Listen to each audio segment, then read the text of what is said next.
Min Young is 17 years old and lives in Hasan, a small town in North Korea right by the Yalu River, which separates the country from China. On cold mornings, she can look across the frozen river and see the distant land of freedom, so close yet so far away. Soldiers patrol nearby, keeping a close watch. One morning, Min Young takes a deep breath and steps onto the ice, unaware that this will mark the start of an incredible 7-year journey. North Korea is known for its harsh treatment of its people and poor human rights under the leadership of Kim Jong Un. Over the years, escaping from the country has become even more dangerous. With more fences, more soldiers, and orders to shoot defectors on sight, the risk is higher than ever. Despite this, every year, hundreds of North Koreans attempt to flee. They endure weeks of difficult travel, months in detention camps, and years hiding just to find freedom. North Korea shares borders with China, Russia, and South Korea. Most North Korean defectors try to reach South Korea where they can reunite with family, speak the same language, and start fresh. However, crossing directly to South Korea is nearly impossible.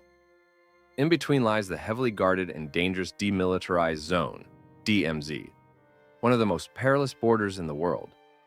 In 2017, a man named Ung S made a daring escape through the DMZ.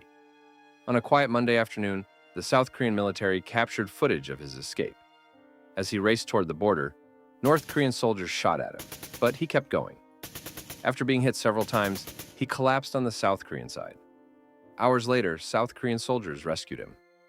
Escaping through the DMZ is nearly impossible, with very few survivors. Another rare escape route is by sea. One North Korean man, in his 20s, swam over 3 kilometers across the ocean in a diving suit, managing to reach South Korea after 6 hours in the water. Though caught on surveillance cameras, he was found later resting under a tree. His escape was an incredible feat, as such attempts are extremely rare. Another challenging escape path is through Russia. The border is tightly guarded, and the river is too deep for most to cross.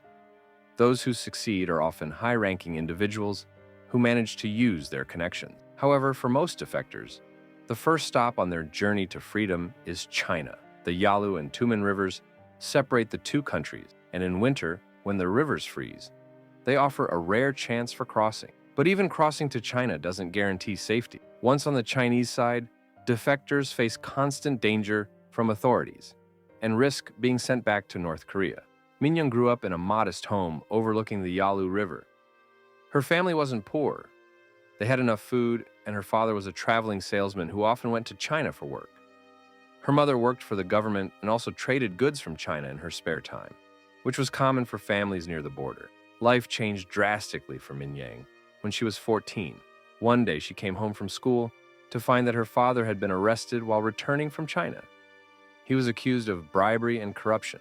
Months later, he died in a hospital, likely from torture.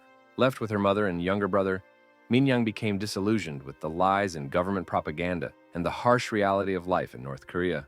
At 17, Min Young made the bold decision to leave. In less than a minute, she crossed the Yalu River into China, her heart pounding. Her plan was to visit relatives in the north, but everything changed when she heard a call from her mother. Rumors spread that Min Young had fled the country, and returning would now be too dangerous for her family. Fearing retaliation, her mother urged her to stay in China and live freely. Min Young settled in the city of Shenyang, where she found work in a restaurant and learned Mandarin.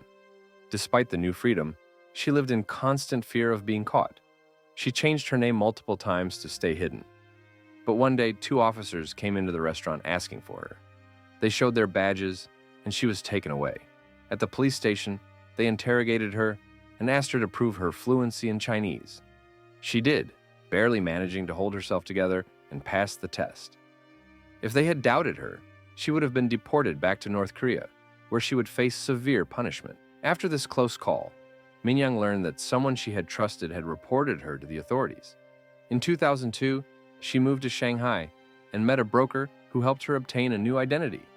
She spent all her savings on this new ID, which allowed her to find work as an interpreter for a South Korean tech company. In Shanghai, she saved money and eventually fell in love with a South Korean man. Together, they devised a plan for her to seek asylum in South Korea. After years of struggle, Min Young finally boarded a plane to South Korea. But upon arrival, immigration officers questioned her story. She spent weeks in detention, constantly being interrogated. After what felt like an eternity, she was granted permanent residency in South Korea. Years later, Minyang used her savings to help her mother and younger brother escape from North Korea. Today, she goes by the name Hyano Lee and is an advocate for human rights, speaking out for defectors and working to raise awareness about the situation in North Korea. Her journey took over a decade, filled with pain, loss, and hardship. But it is also a story of hope and resilience. Minyang's courage and determination led her to a life free from fear. For most North Korean refugees, escaping through China is unavoidable, though it is often just the first step. Their ultimate goal is to reach countries like Vietnam, Thailand, or Mongolia, where they can find asylum and continue their journey to freedom in South Korea.